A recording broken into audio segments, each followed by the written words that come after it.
इन दिनों carbide gun को लेकर काफी चर्चाएं हैं।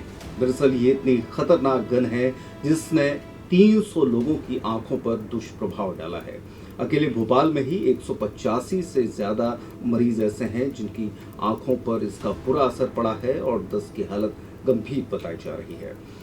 मामले सामने आने के बाद इस गन पर प्रतिबंध लगाने की बात कही गई थी, लेकिन हम आपको बता दें कि भले ही बाजारों से इस पर प्रतिबंध लगा दिया गया हो, बाजारों में छापेमारी की कार्रवाई की गई हो, लेकिन ये गन अभी भी ऑनलाइन बेची जा रही है। नमस्कार, मैं हूं शिवेंद्र शुक्ला। कार्बाइड गन के बारे में आज बात करेंगे, लेकिन कुछ आज से लगभग 25-30 साल पहले की बात ध्यान आती है, जब ये कार्बाइड से विस्फोटक का एक बहुत ही सस्ता उपयोग किया जाता था। गांव कूड़े में ये पत्थर मिल जाता था। इसके बाद कुछ लोग कुछ एक डिब्बियाँ, जिस तरीके से तंबाकू की डिब्बी होती है, उस डिब्बी में नीचे की तली में एक छेद करते थे और उसका ढक्कन ज़मीन पर उल्टा रख देते थे। उस पर वो पत्थर रखा जाता था, एक बूंद पानी डालकर उस डिब्बे को बंद कर दिया जाता था और तली में जो छेद है उसमें उंगली रख दी जाती थी जिससे कि गैस बाहर ना निकले, और 10 सेकंड के इंतजार के बाद उसे किसी अगरबत्ती से या जलती हुई लकड़ी से दूर से जलाया जाता था और वो एक तेज विस्फोट के साथ वो डिब्बी का हिस्सा ऊपर आसमान में जाता था। एक बड़ा तेज धमाका होता था और काफ़ी ऊंचाई तक वो डिब्बी या वो जो जिस बोतल में ये काम किया जाता था, जो कि टीन की होती थी, वो विस्फोट से काफ़ी ऊपर जाती थी। अब इसके बाद ये एक नया मॉडर्नाइज तरीके से इसको फिर से लाया गया है, जो कि सस्ता होने की वजह से लोगों की पसंद बन रहा था और गली गली में, चौराहे चौराहे में बेचा भी जा रहा था। 300 आंखें खराब होने के बाद सीएम और सीएस ने मध्य प्रदेश में इसकी रोक लगाई थी, लेकिन ये रोक ई कॉमर्स पर बेअसर नजर आ रही है। दरअसल कार्बाइड गन जो बनाने का तरीका है वो यूट्यूब पर सर्च करते ही स्क्रीन पर ढेरों वीडियो सामने आ जाते हैं। बड़े ही आसानी से इसको बनाया जा सकता है। यही वजह है कि सामान्य से कारीगरों ने पाइप के टुकड़े जोड़कर काट कर इसे बना दिया और बेचना शुरू कर दिया। लेकिन ये कितनी घातक है, इसका नज़ारा हम देख चुके हैं। ई कॉमर्स प्लेटफॉर्म पर ये धड़ल्ले से बेची जा रही है, जबकि इसकी वजह से मध्य प्रदेश में लोगों की आंखें डैमेज होने के 300 केस सामने आ चुके हैं। अकेले भोपाल के ही 185 मरीज हैं।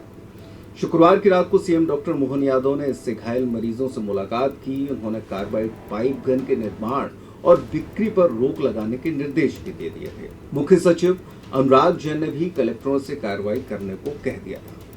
अब भोपाल, इंदौर, ग्वालियर समेत 4 जिलों में इसकी रोक भी लगाई गई है, लेकिन e commerce platform Amazon, Flipkart, e-way पर इसकी कीमत 2500 रुपए तक है और 5 से 7 दिन के भीतर डिलीवरी का दावा भी है। हालांकि इस मामले में भोपाल कलेक्टर कौशलेंद्र विक्रम सिंह का कहना है कि ई कॉमर्स कंपनी पर भी बिक्री बंद कराई जाएगी। अब देखना यह होगा कि आखिरकार ई कॉमर्स प्लेटफॉर्म पर बिक्री कैसे बंद हो सकती है। इस मामले में प्रशासन के सख्ती किए जाने की बात कही है। कलेक्टर कौशलेंद्र विक्रम सिंह ने कहा कि ई कॉमर्स पर भी कार्बाइड गन बिक रही है और इन्हें बंद करवाने के लिए प्रयास शुरू किए गए हैं। वेंडर्स को लेटर लिखा जा रहा है और दूसरी ओर अस्पतालों में भर्ती मरीजों पर भी नजर रखी जा रही है। हम आपको बता दें कि वर्तमान में हमीदिया समेत कई अस्पतालों में मरीजों का इलाज किया जा रहा है। डिप्टी सीएम राजेंद्र शुक्ल, कलेक्टर सिंह मरीजों से मुलाकात कर चुके हैं। वहीं जिला प्रशासन ने गंभीर घायलों को रेड क्रॉस के माध्यम से 5-5 हजार रुपए की मदद भी की है। बताया जा रहा है कि पिछली दीपावली पर इस तरह के मामले सामने नहीं आए हैं, लेकिन अचानक इस दीपावली पर ये मामले सामने आए हैं और इसके बाद फिर अचानक इस तरह का खामियाजा देखने को मिला। बताया जा रहा है कि लाइसेंसधारी जो पटाखा विक्रेता है वो ये नहीं बेच रहे, बल्कि ये फुटकर बाजारों में गली गली में बेची जा रही है। इस मामले में उन्होंने कहा कि अगर आगे गन बिकते हुए नजर आए तो जब्त की जाएगी और संबंधित के विरुद्ध एफआईआर दर्ज करने के साथ साथ विस्फोटक अधिनियम के तहत भी कार्रवाई की जाएगी। अब जहां ये ई कॉमर्स प्लेटफॉर्म पर 2 से 2500 रुपए में बेची जा रही है, वहीं ये देसी गन जो कार्बाइड पाइप गन है सामान फुटकर बाजार में 100 से 200 रुपए में बिक जाती है। यही वजह है कि ज्यादातर लोगों ने इसे खरीदा और अब ये खतरनाक ट्रेंड भी बन चुकी है। इस संबंध में विशेषज्ञ डॉक्टर्स कहते हैं कि इसमें भरा कैल्शियम कार्बाइड पानी के संपर्क में आने पर एसिटिलीन गैस बनाता है। ये गैस विस्फोट के साथ जलती है और कुछ ही सेकंड में आंखों, त्वचा और चेहरे को झुलसा देती है। गूगल और यूट्यूब पर सर्च में हजारों वीडियो इसमें निकलकर सामने आए हैं। कलेक्टर के बयान के बाद जब ये कार्बाइड गन बनाने का तरीका सर्च किया गया तो एक के बाद एक सैकड़ों वीडियो सामने आ जाते हैं और जिसमें गन बनाते हुए, बेचते, चलाते वाले वीडियो शामिल हैं और लोग एंजॉय कर रहे हैं। अब इन्हीं पर भोपाल प्रशासन की नजर है। कलेक्टर का कहना है कि प्लेटफॉर्म और यूट्यूब पर अपलोड वीडियो को बैन करने के लिए पुलिस के माध्यम से पत्र लिखे जाएंगे ताकि आगे कोई भी खतरा न रहे और लोग भी जागरूक हो सकें। अब इस गन को लेकर आईसीएमआर की बात कहें तो 2 साल पहले वो चेतावनी दे चुका था। हादसों के बीच ये भी पता चला है कि इस कार्बाइड गन को सोशल मीडिया पर बंदर भगाने के देसी जुगाड़ के रूप में वायरल किया गया था। इस जुगाड़ सिस्टम को लेकर 2023 में आईसीएमआर यानी कि Indian council of medical research Bhopal ने चेतावनी भी दी थी। संस्थान के वैज्ञानिकों ने अपनी रिसर्च में बताया था कि कैल्शियम कार्बाइड और पानी के केमिकल रिएक्शन से बनने वाली गैस एसिटिलीन सिर्फ धमाका नहीं करती बल्कि आंखों की रोशनी तक छीन लेती है।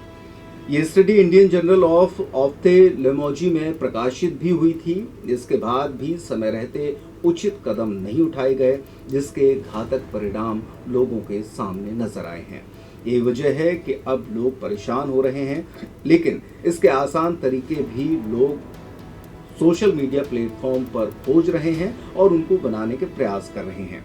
बड़े शहरों में भले ही पाबंदी लगा दी गई हो, लेकिन छोटे शहरों में भी इसके बेचे जाने के मामले सामने आ रहे हैं और देखना ये होगा कि आखिरकार पूरे मध्य प्रदेश में इस गन को लेकर प्रतिबंध के आदेश कब तक जारी होते हैं और प्रशासनिक स्तर पर इन गनों को जब्त करने की कार्यवाही कब तक होती है।